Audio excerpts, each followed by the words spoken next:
Welcome to the learning IAS. देखो polity में 14 lecture पढ़ चुके हैं 14 लेक्चर पढ़ चुके हैं और फंडामेंटल राइट का तीसरा लेक्चर पढ़ रहे हैं हम लोग। तो हम लोगों ने यहाँ तक अभी तक देखा है 14 लेक्चर में हम लोग देखते रहे समानता का अधिकार। उसमें हमने लोगों ने आर्टिकल 14 पढ़ लिया, 15 पढ़ लिया, 16 पढ़ लिया। 15 और 16 से आरक्षण का मुद्दा निकल के बाहर आता है, वो हम लोग देख रहे थे कि आरक्षण क्या है ना। तो आज आरक्षण पे हम आज लगभग आरक्षण को मतलब ख़त्म कर देंगे, मतलब आरक्षण की पढ़ाई ख़त्म कर देंगे, है ना।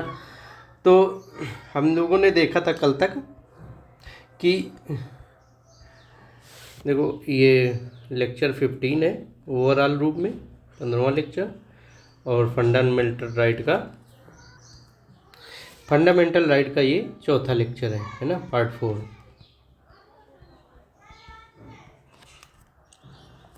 तो अब हम आरक्षण का देखते हैं इशू। आरक्षण तो मैंने कल आरक्षण के बारे में बताया था कि आरक्षण भारत में 3 प्रकार से लागू है इस समय। राजनीतिक आरक्षण है ना, राजनीति में आरक्षण है।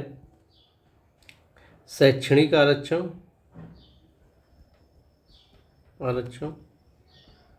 शिक्षा में आरक्षण है, और सरकारी नौकरी में आरक्षण,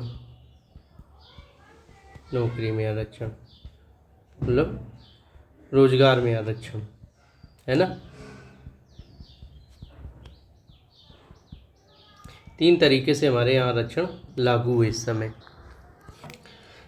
देखिए राजनीतिक आरक्षण में लोकसभा और विधानसभा, इन 2 जगह SC ST को आरक्षण है। SC ST की सीटें आरक्षित रहती हैं कि इस सीट से सिर्फ SC रिजर्व है, यहाँ से SC ही खड़े हो सकते हैं सांसद बनने के लिए और विधायक बनने के लिए, यहाँ ST ही खड़े हो सकते हैं सांसद और विधायक बनने के लिए। लोकल बॉडी में, है ना, लोकल बॉडी, स्थानीय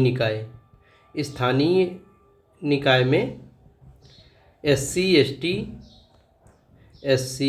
ST OBC और महिला, इन 4 के लिए आरक्षण, ठीक है। शैक्षणिक आरक्षण अनुच्छेद 15 के अनुसार है। अनुच्छेद 15 के अनुसार मतलब स्कूल में एडमिशन के टाइम ये आरक्षण है। सरकारी नौकरी अनुच्छेद 16 में है, ठीक। तो अब आरक्षण मैंने बताया था कि अनुच्छेद 16 में सरकारी नौकरी में जो आरक्षण है वो थोड़ा विवाद का विषय है। ये एडमिशन वाला भी विवाद का विषय, लेकिन अनुच्छेद 16 में ज़्यादा विवाद का विषय है।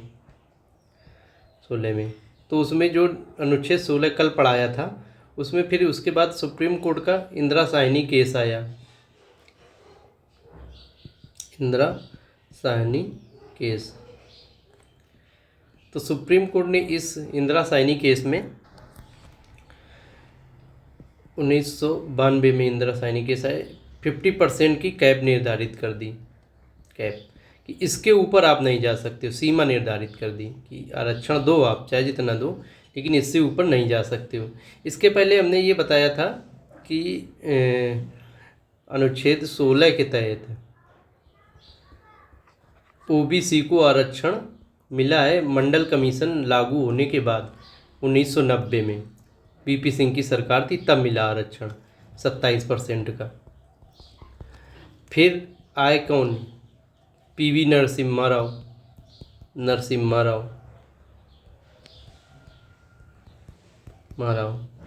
ये कांग्रेस की सरकार थी। इन्होंने EBC आरक्षण दिया, इकोनॉमिक बैकवर्ड क्लास, आर्थिक आधार पे आरक्षण दिया। इसे सुप्रीम कोर्ट ने निरस्त कर दिया था कि नहीं आप ये नहीं दे सकते हो क्योंकि 50% की सीमा क्रॉस हो रही है, ठीक।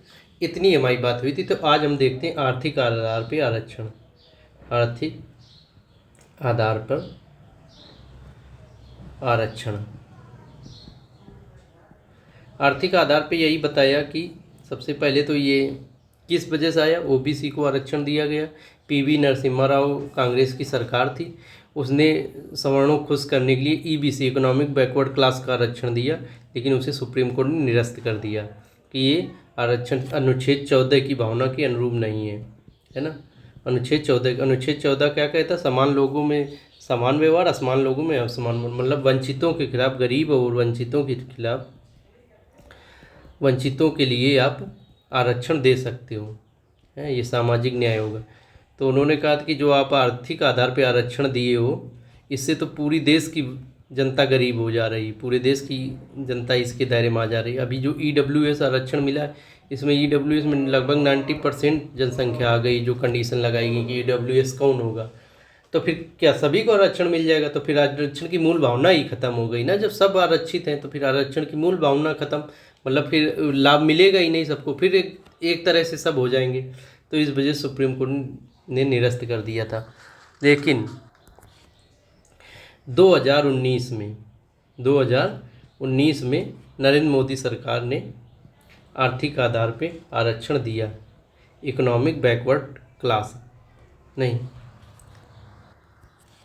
EWS इकोनॉमिकली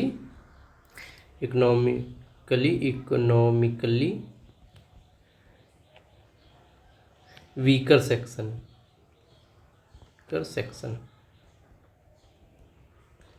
EWS, या इकोनॉमिकली बोल दो या इकोनॉमिक वीकर सेक्शन, है ना।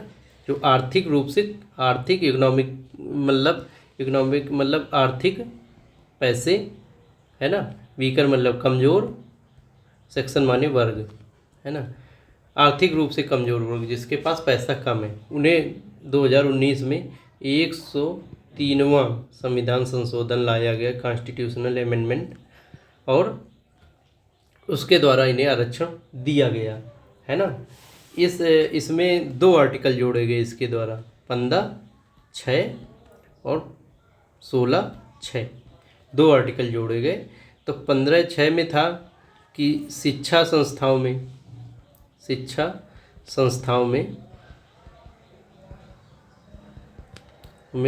नामांकन मतलब एडमिशन की में आरक्षण, और 16(6) में था कि रोजगार, सरकारी नौकरी में आरक्षण। ये 2 थे आर्टिकल, ठीक है ना। 2 आर्टिकल जोड़े गए इसके द्वारा। तो 15(6) में कहा गया कि राज्य आर्थिक रूप से कमज़ोर वर्गों के लिए विशेष प्रावधान कर सकता है ना। ये मतलब राज्य की जिम्मेदारी है कि वो या चाहे तो कर सकता है, चाहे तो ना कर सकता। तो राज्य ने किया, लेकिन फिर तो 10% का आरक्षण कर सकता है सरकारी नौकरी में, इस संस्थाओं में एडमिशन में 10% आरक्षण राज्य दे सकता है, और सरकारी नौकरी में भी 10% राज्य दे सकता है। तो EWS क्या 10% का आरक्षण है ना। और ये शिक्षा संस्थाओं में एडमिशन में सरकारी और प्राइवेट दोनों में हो सकता है ना। और ये कहा गया इसमें कि ये जो आरक्षण दिया जाएगा वो वर्तमान श्रेणियों में जो आरक्षण लागू है SC ST OBC का, उसके अतिरिक्त होगा, है ना। अल्पसंख्यक संस्थाओं को इससे अपवाद माना जाएगा, मतलब अल्पसंख्यक संस्थाओं में ये आरक्षण नहीं होगा। ऐसे OBC का, SC ST का अल्पसंख्यक संस्थाओं में आरक्षण नहीं है। जैसे AMU है, अलीगढ़ मुस्लिम यूनिवर्सिटी, उसमें ना SC आरक्षण लागू होगा, ना ST आरक्षण लागू होगा, ना मतलब EWS वाला लागू होगा, ना OBC के ये आरक्षण नहीं लागू होंगे, है ना।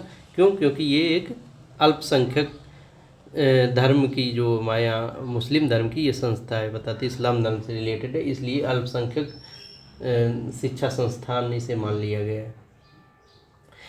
और क्या कहा गया इसमें कि EWS कौन होगा, ये निर्धारण राज्य करेगा, मतलब सरकार करेगी, है ना, सरकार करेगी।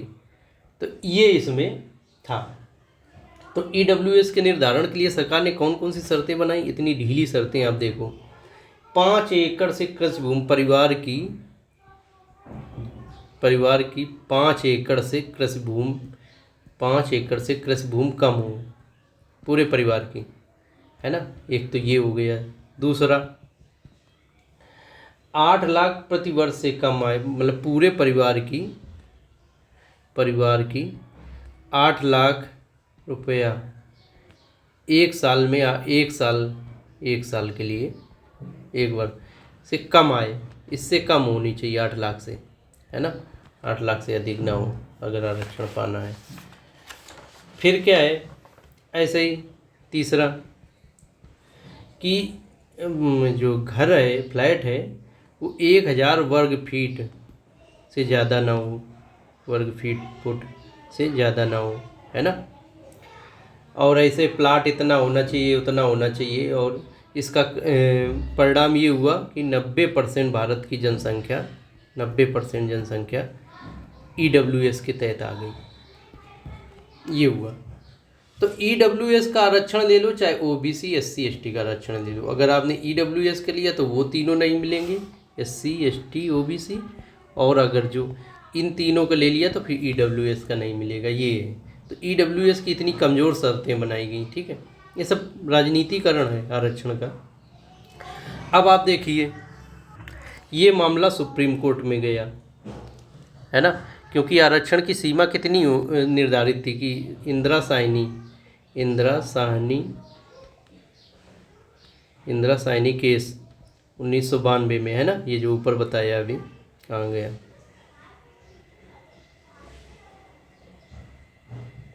1992 50% आरक्षण की सीमा थी। 1992 में जो आया था इंदिरा साहनी का, तो सुप्रीम कोर्ट ने कहा कि 50% आप आरक्षण की सीमा रख सकते हो।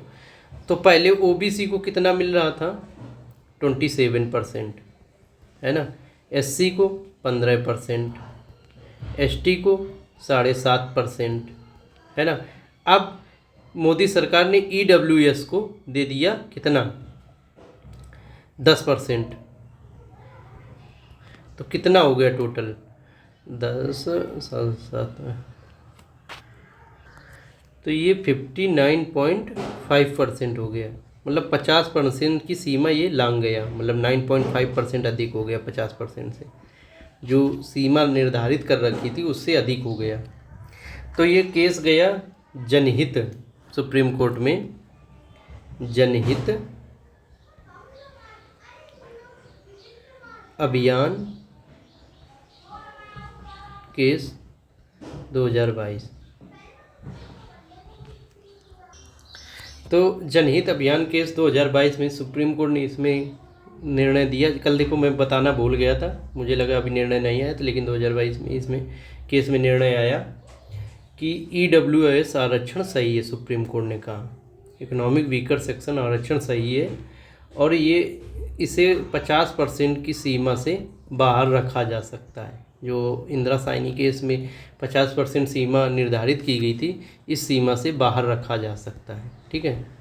तो ये सुप्रीम कोर्ट ने भी मान लिया। तो ये अभी वर्तमान ये स्थिति है कि भारत में 59.5% आरक्षण लागू है।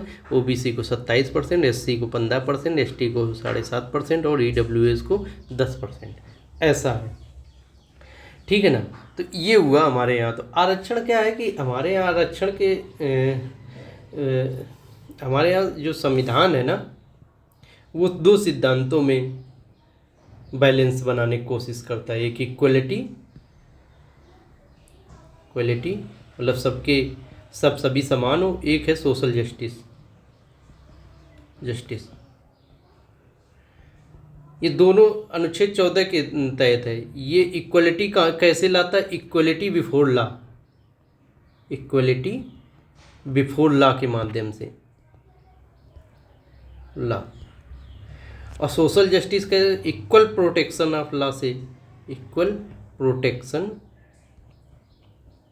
लॉ से, सोशल जस्टिस तभी हो पाएगा जब आरक्षण दिया जाएगा, कमज़ोर को आरक्षण दिया जाएगा। इक्वलिटी कब आएगी, जब सभी को समान माना जाएगा, ठीक है ना। तो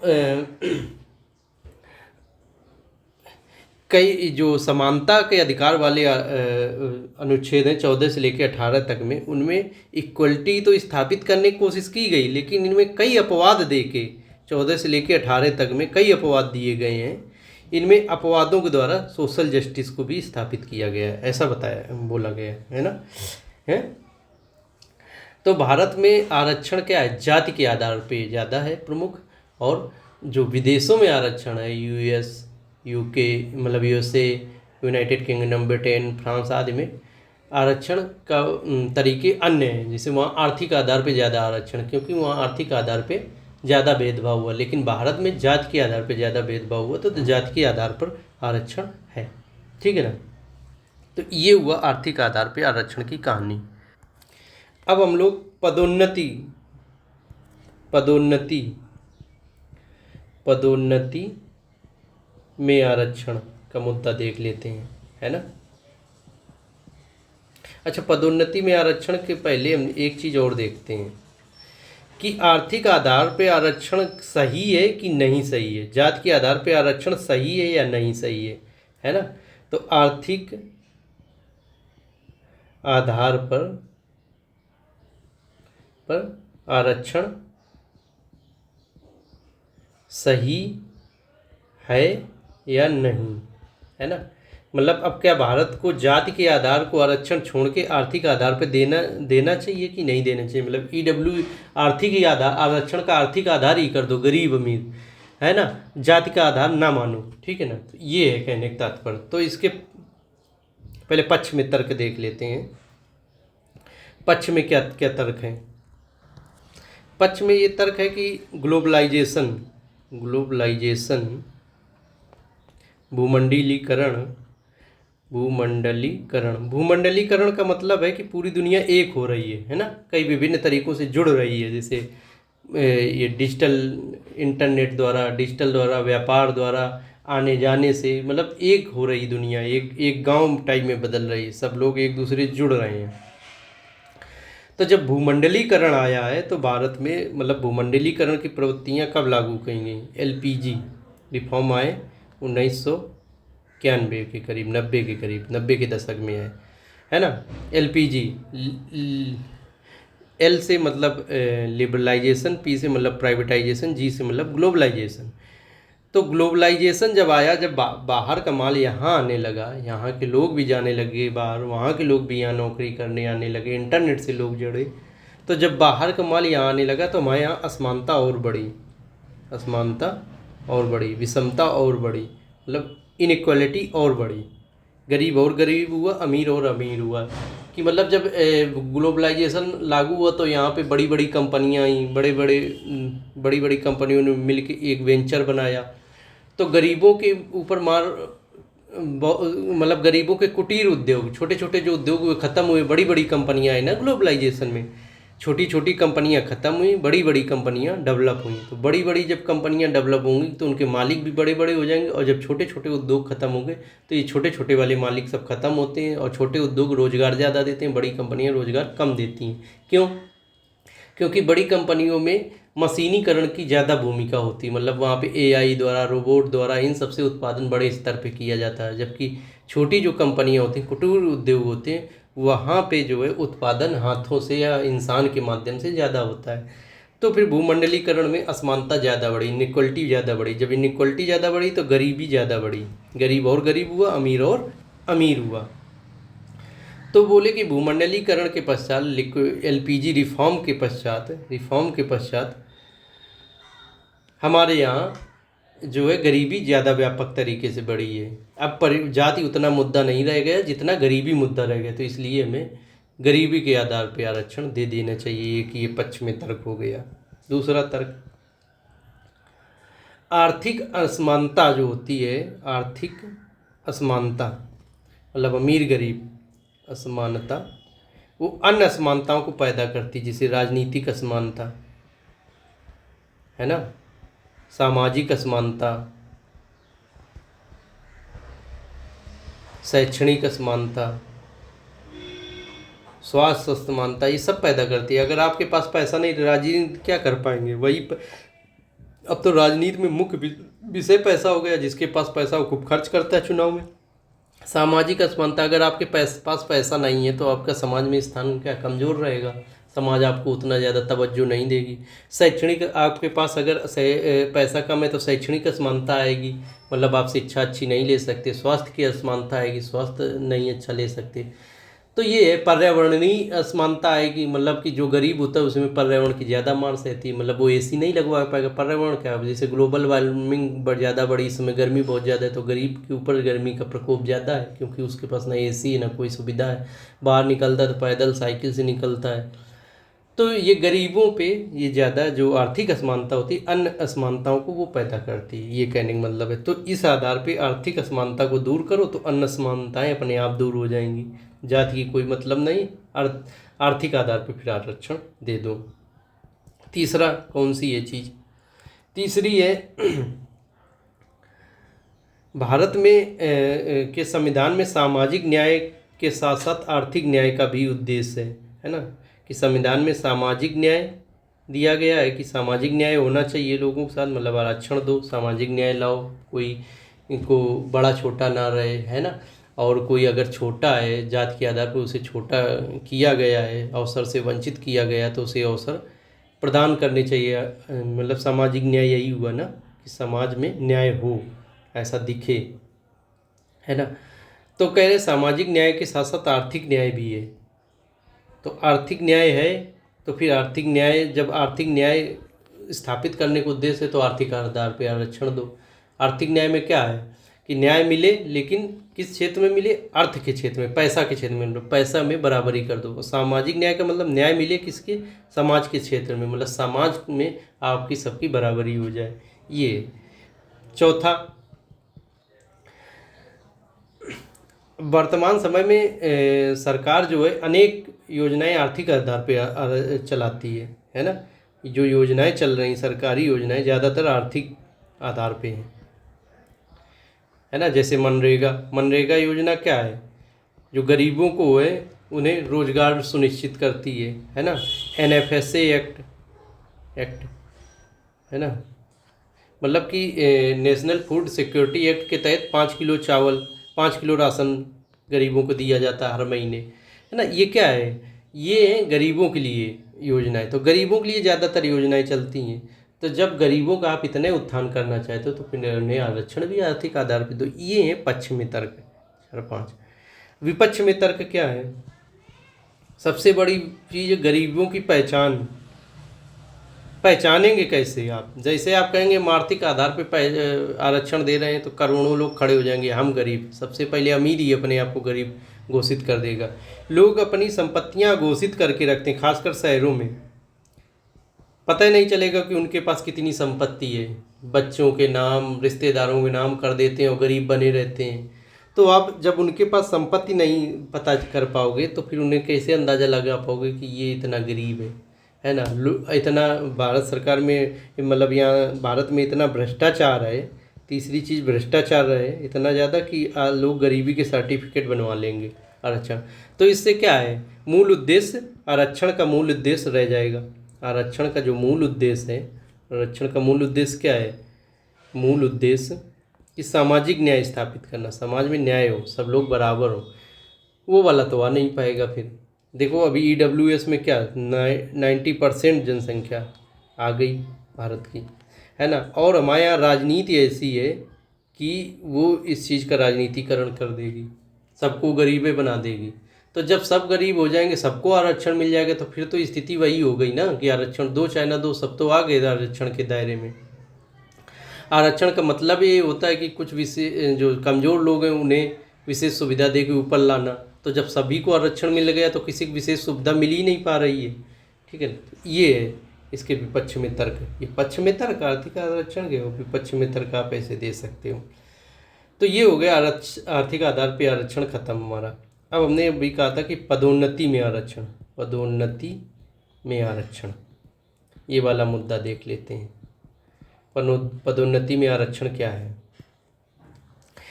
जो 1992 का इंदिरा साहनी केस था, इंदिरा साहनी केस,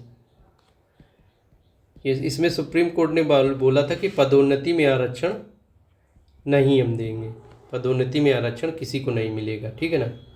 फिर क्या हुआ इसके बाद, ये फर्स्ट नंबर अगर डेवलपमेंट मान लें पदोन्नति में आरक्षण का, तो इसके बाद क्या हुआ, इसके बाद 1995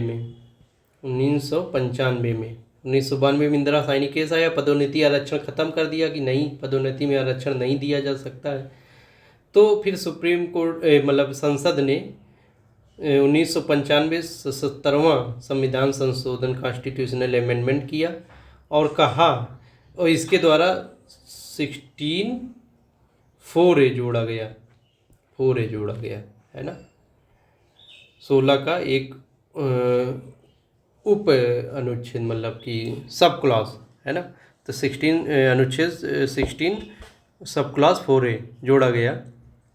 उसमें कहा गया कि राज्य सरकार चाहे राज्य सरकार क्या, अगर सरकार चाहे, राज्य चाहे तो SC ST को आरक्षण दे सकता है,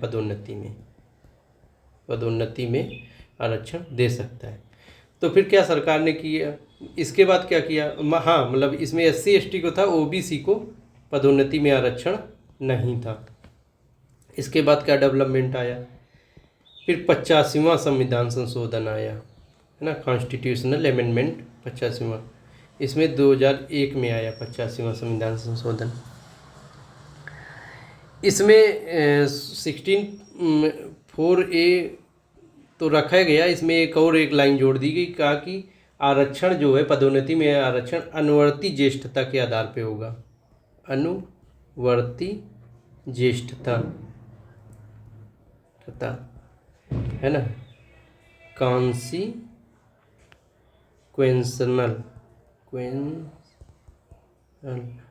कॉन्सिक्वेंशल सीनियरिटी के आधार पर। तो अनुवर्ती को परिणामी भी कहते हैं ना, परिणामी, अनुवर्ती या परिणामी ज्येष्ठता के आधार पर आरक्षण दिया जाएगा, ऐसा 85वां संविधान संशोधन 2001 कहता है ना, कि परिणामी ज्येष्ठता के आधार पर आरक्षण, मतलब परिणामी ज्येष्ठता के आधार पर क्या, कि मान लो ST समुदाय का कोई व्यक्ति नियुक्त हो गया, ठीक है, और जनरल समुदाय का कोई व्यक्ति पहले से है ना, तो ST का आरक्षण है मतलब पदोन्नति में, तो ये जल्दी ऊपर पहुंच गया सेकंड पोजीशन पे है ना, पहले स्टेप से सेकंड स्टेप पे जल्दी पहुंच गया, सेकंड स्टेप पे, ये अभी पहले स्टेप पे हैं जनरल वाले। तो एक बार अगर ये सेकंड स्टेप पे इनसे पहुंच गया पहले, तो फिर हमेशा इनसे सीनियर रहेगा, जनरल वाले से आगे आरक्षण दिया जाएगा, तो इसे सेकंड वाला ही कंसीडर किया जाएगा और फिर आगे आरक्षण दे दिया जाएगा, ये जनरल वाले पीछे पिछड़ते रहेंगे। तो ये है परिणामी ज्येष्ठता के आधार पर। इसमें कहा गया कि आरक्षित श्रेणी का जो उम्मीदवार है, SC या ST श्रेणी का जो उम्मीदवार है, सामान्य श्रेणी के उम्मीदवार से पहले पदोन्नत किया जाता है, तो बाद की पदोन्नति के लिए आरक्षित उम्मीदवार की वरिष्ठता बरकरार रहेगी, है ना। ये जो परिणामी वरिष्ठता है, आरक्षित श्रेणी के उम्मीदवारों को सामान्य श्रेणी के जो साथी हैं, कलीग हैं, पर वरिष्ठता बनाए रखने की अनुमति देती है ना, जो परिणामी वरिष्ठता है, ठीक है ना। तो ये है इसका मतलब। तो ये 3 डेवलपमेंट हमने देख लिए। फिर क्या है, चौथा डेवलपमेंट है ये पदोन्नति में आरक्षण का मामला, M Nagraj case, M Nagraj case 2006। इसमें सुप्रीम कोर्ट ने कहा कि इसमें सुप्रीम कोर्ट ने मतलब ये सब चीज़ों का चुनौती दी गई कि भाई आरक्षण, ये इतना जो कॉन्स्टिट्यूशनल अमेंडमेंट हुए, जो गवर्नमेंट आरक्षण दे रही पदोन्नति में, ये सब सही नहीं, इसे रद्द कर दिया जाए। तो सुप्रीम कोर्ट ने इसमें कहा कि पदोन्नति में आरक्षण जो है, पदोन्नति में आरक्षण तो सही है, ये आर्टिकल 14 जो समानता का है, अधिकार देता है, उसका उल्लंघन नहीं करता है ना। मतलब इसमें वंचितों या कमज़ोर या वंचितों को आरक्षण या विशेष प्रावधान किए जा सकते हैं, ये आर्टिकल 14 कहता। तो वही आरक्षण दिया गया पदोन्नति में, कमज़ोर और वर्गों को लिए विशेष प्रावधान किए गए, मतलब आरक्षण उन्हें दे दिया गया, ऐसा सुप्रीम कोर्ट ने M नागराज केस में कहा। लेकिन सुप्रीम कोर्ट ने इसमें M नागराज केस में कहा कि पदोन्नति में आरक्षण तभी सही होगा जब ये 3 शर्तें फॉलो की जाएंगी। कौन कौन सी 3 शर्तें? ए नंबर कि पिछड़ापन हो, पिछड़ापन। अगर कोई SC ST कोई को देना चाहते हो, अगर लगे कि हाँ उस डिपार्टमेंट में वास्तव में SC ST ऊपर की पोस्ट में नहीं है, तो आप यहाँ पे आरक्षण दे सकते हो, नहीं पदोन्नति में आरक्षण दे सकते हो। पहले आप पता करो कि हाँ वास्तव में ये कास्ट पिछड़ी हुई है, ये जाति पिछड़ी हुई है कि नहीं इतना। फिर दूसरा अपर्याप्त प्रतिनिधित्व, अपर्याप्त प्रतिनिधित्व मतलब पहले तो आप पिछड़ापन पता चलो कि हाँ सही में पिछड़ा है, फिर देखो कि डिपार्टमेंट में उनका प्रतिनिधित्व है कि नहीं उतना है, ये सब। फिर तीसरी चीज़ देखो कि प्रशासनिक दक्षता है कि नहीं। अगर मान लो किसी को DM से SDM बनाना है, तो आप देखो कि उसके पास DM बनने की योग्यताएं, उतनी दक्षता है प्रशासनिक की नहीं। ये सब आप पैरामीटर्स के आधार पे पदोन्नति में आरक्षण दीजिए। ये गैस। फिर इसके बाद चौथा, फिर 5वां डेवलपमेंट आया जर्नैल सिंह केस। जर्नैल सिंह केस 2018 ये आया। इसमें सुप्रीम कोर्ट ने कहा कि आप ज़रूरी नहीं है कि पिछड़ापन के आंकड़े एकत्रित करो, क्योंकि आपने अगर जो आरक्षण दिया SC ST को ऑलरेडी, है ना, सरकारी नौकरी में, तभी पता चल गया होगा कि वो पिछड़ा है।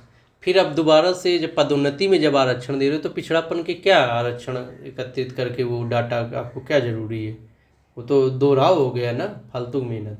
फिर कहा उसने, जर्नैल सिंह केस 2018 में उसने कहा कि SC and ST के पदोन्नति में क्रीमी लेयर को लागू करो, क्रीमी लेयर के कॉन्सेप्ट को लागू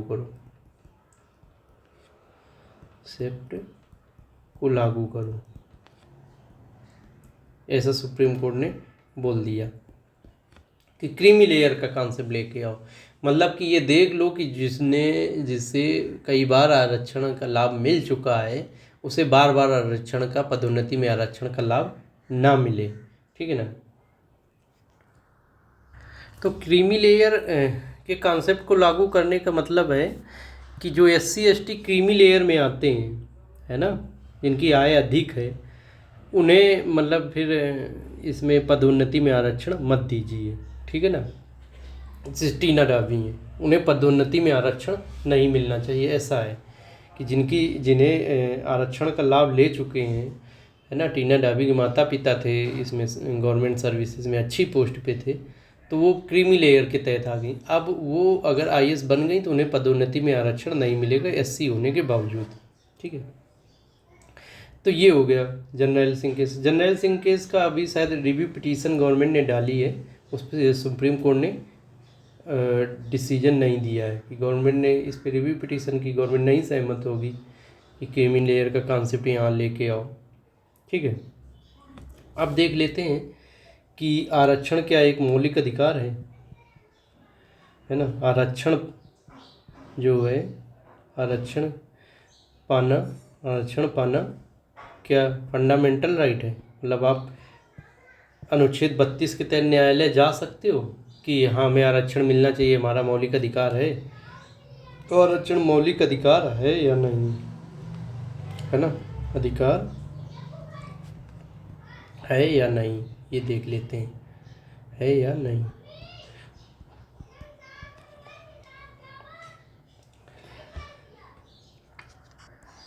तो ये उत्तराखंड में मतलब दे रहे होंगे आरक्षण कुछ अपना 2012-11 में, नहीं दिया होगा उत्तराखंड सरकार ने आरक्षण का, तो वो पदोन्नति में आरक्षण नहीं दिया होगा, तो वो चला गया सुप्रीम कोर्ट मामला।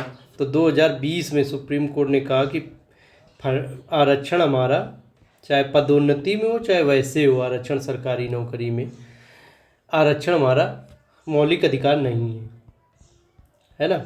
सरकारी नौकरी छोड़ो, तीनों प्रकार का आरक्षण, है ना, ये सरकार चाहे आप उसमें शिक्षा संस्था में एडमिशन के रूप में, शिक्षा संस्था में एडमिशन के रूप में,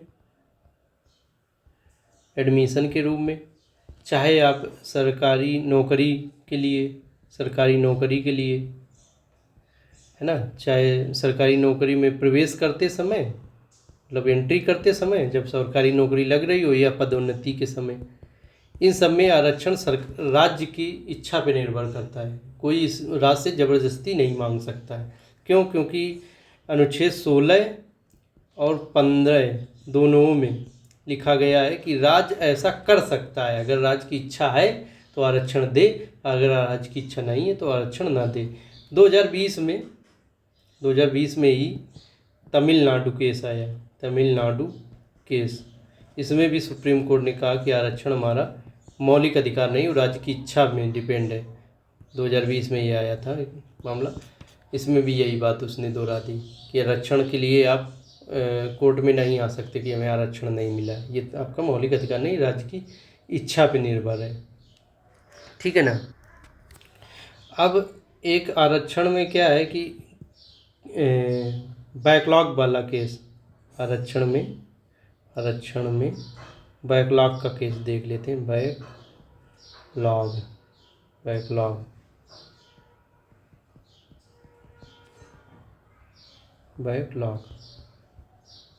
है ना।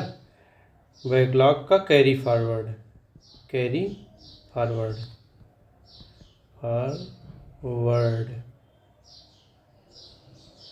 है ना, CARRY carry forward, FORWARD carry forward, backlog का carry forward.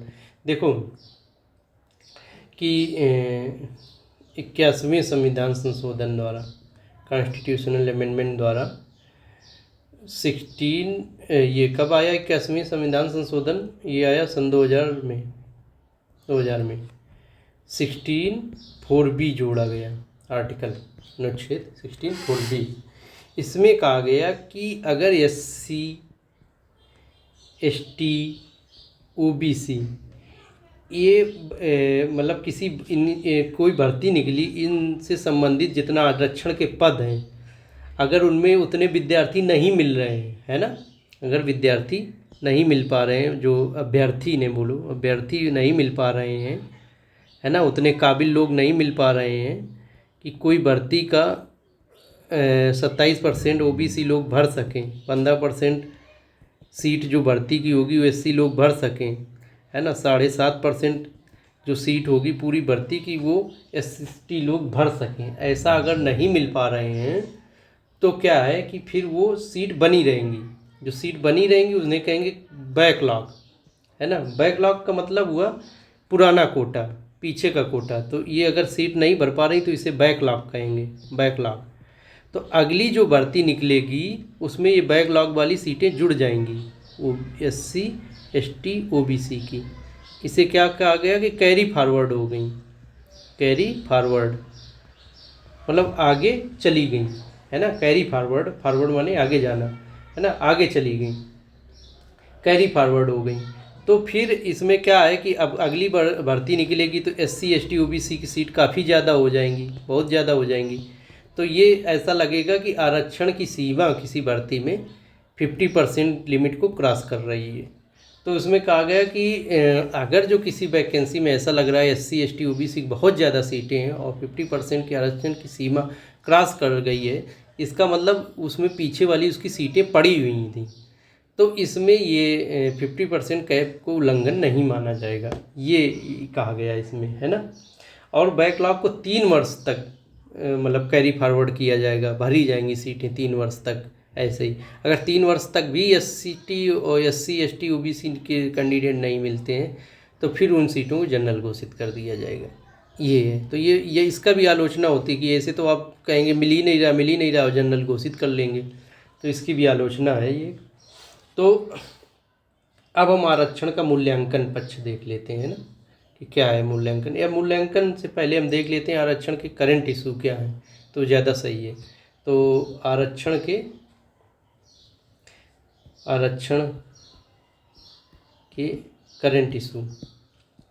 Current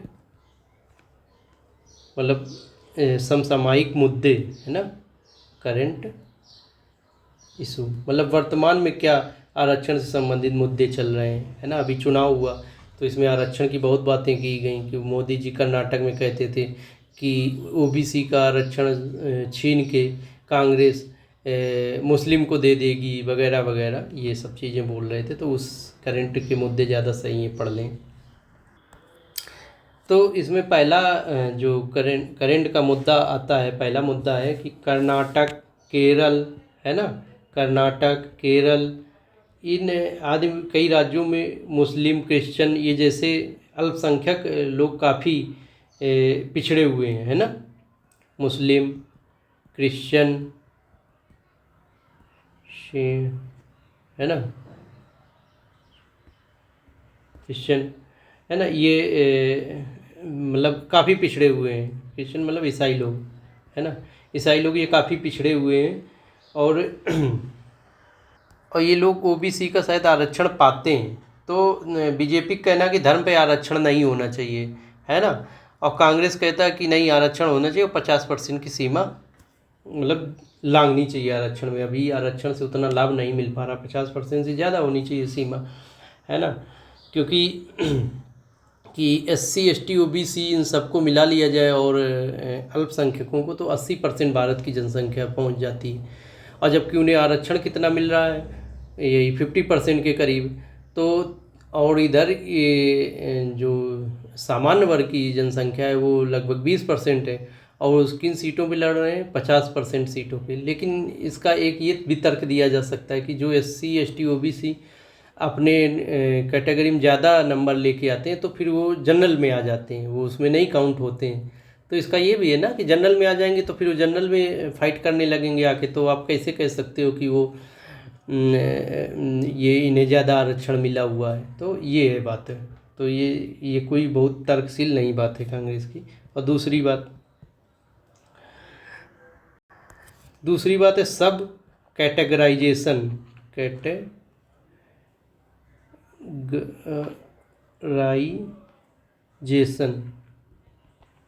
within OBC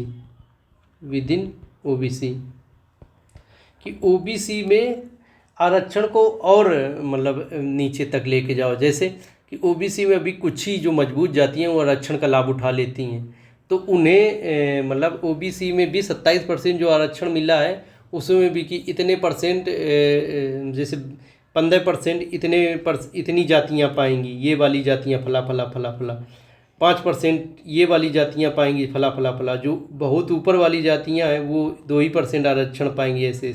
ऐसे सब कैटेगराइज करो, है ना।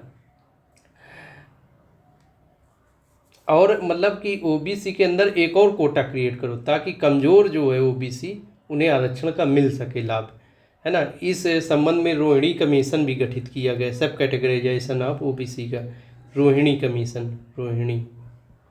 कमीशन भी गठित किया गया है, ठीक है ना, कि कैसे सब कैटेगराइजेशन ओबीसी में करें। हम तो कह रहे ओबीसी क्या, SC ST सब में करो ताकि उन जातियों को आरक्षण ना मिले, SC में जो जातियाँ जो बहु मजबूत हो चुकी हैं, है ना, या कम उन्हें आरक्षण का लाभ मिले, उन्हें आरक्षण का लाभ ज़्यादा मिले जो सबसे कमज़ोर हो चुकी हैं जातियाँ।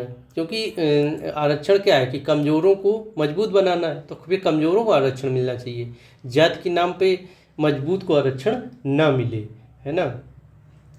तो ये है मतलब सब कैटेगराइजेशन इन ओबीसी। और इसमें क्या है कि एक और मुद्दा चला करता है कि जातिगत जनगणना होनी चाहिए, जातिगत जनगणना, तो पता तो चले कि किस जाति को कितना लाभ मिल चुका है संसाधनों का, है ना।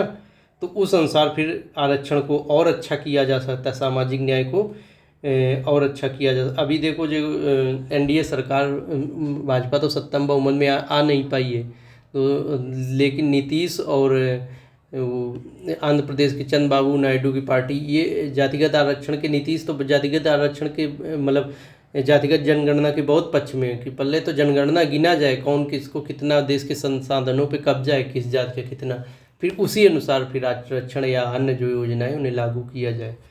तो ये हो गया।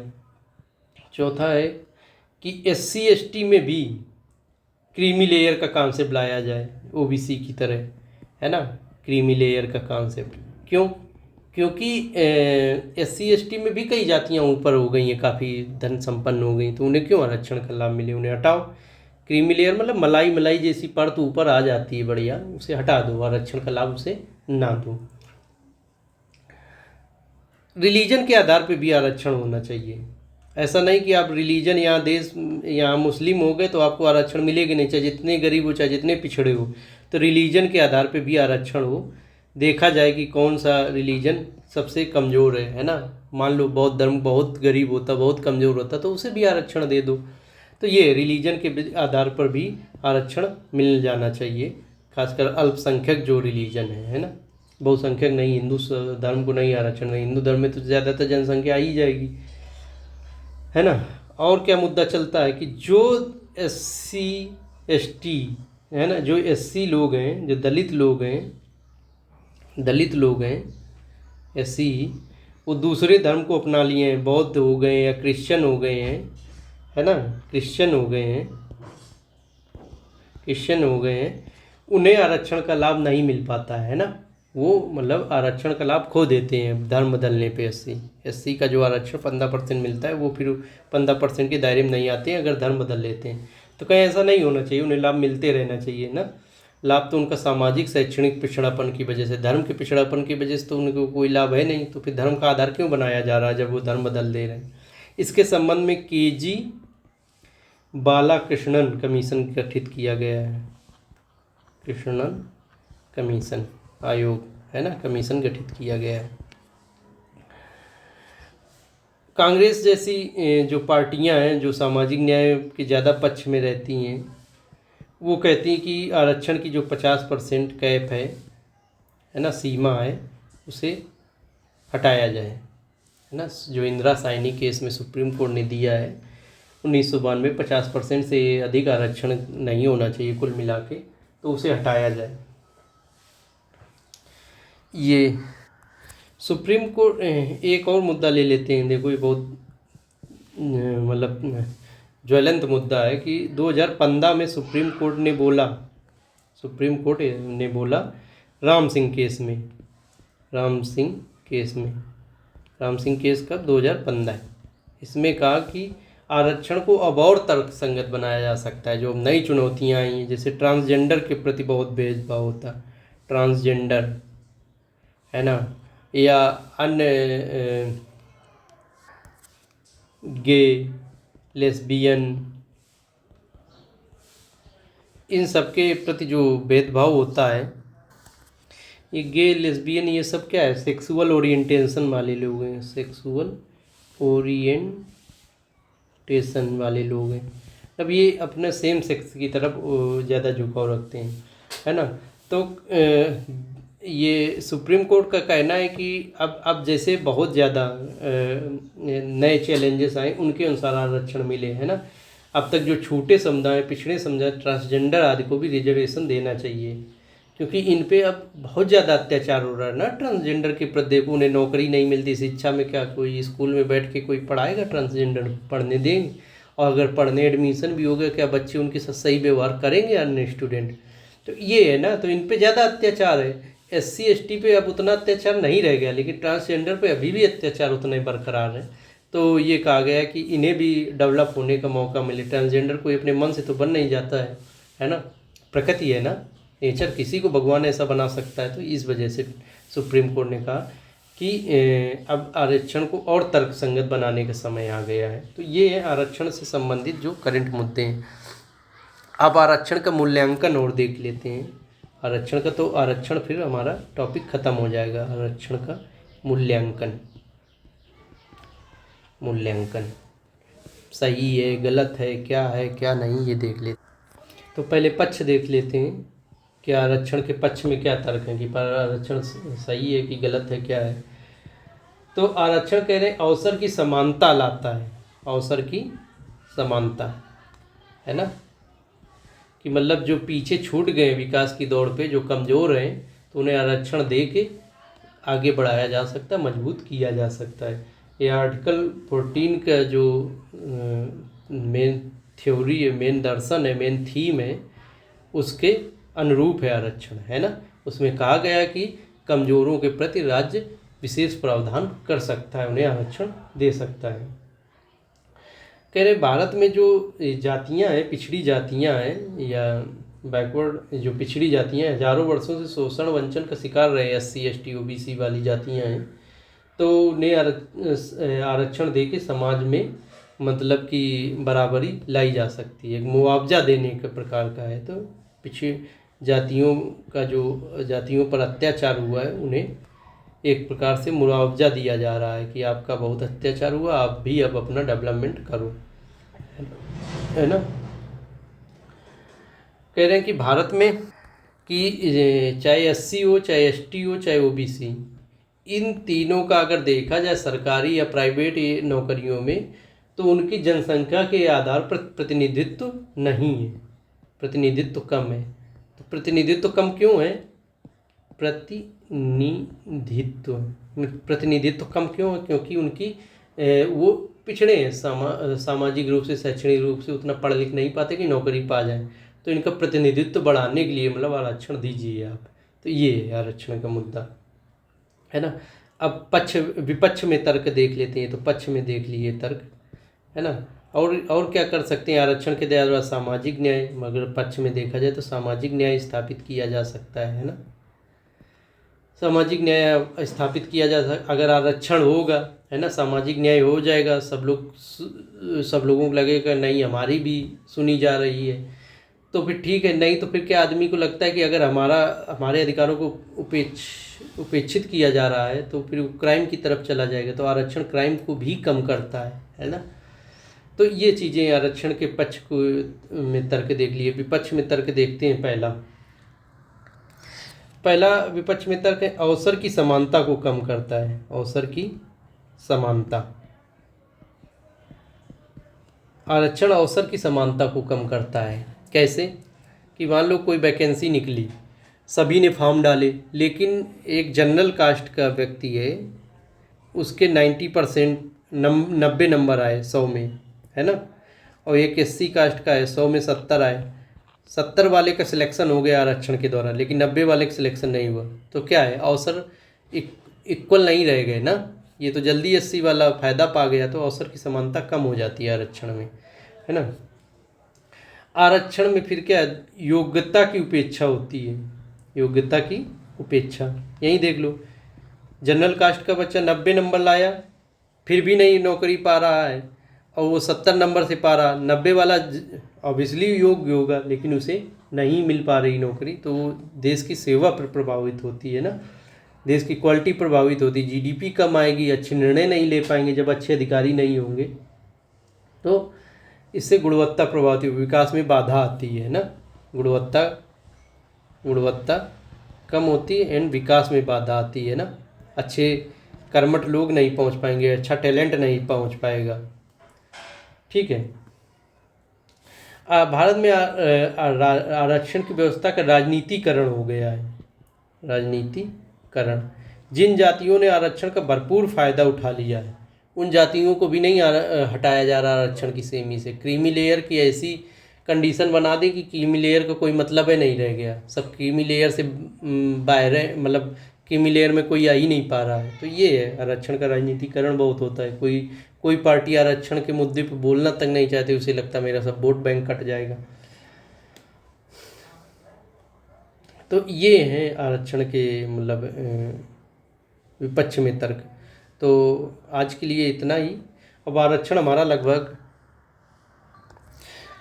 का हमारा एक चीज़ और बच गई है कि निष्कर्ष क्या दें। पक्ष विपक्ष तो देख लिया, है ना, कि आरक्षण सही है गलत है, क्या हमें बोला जाए।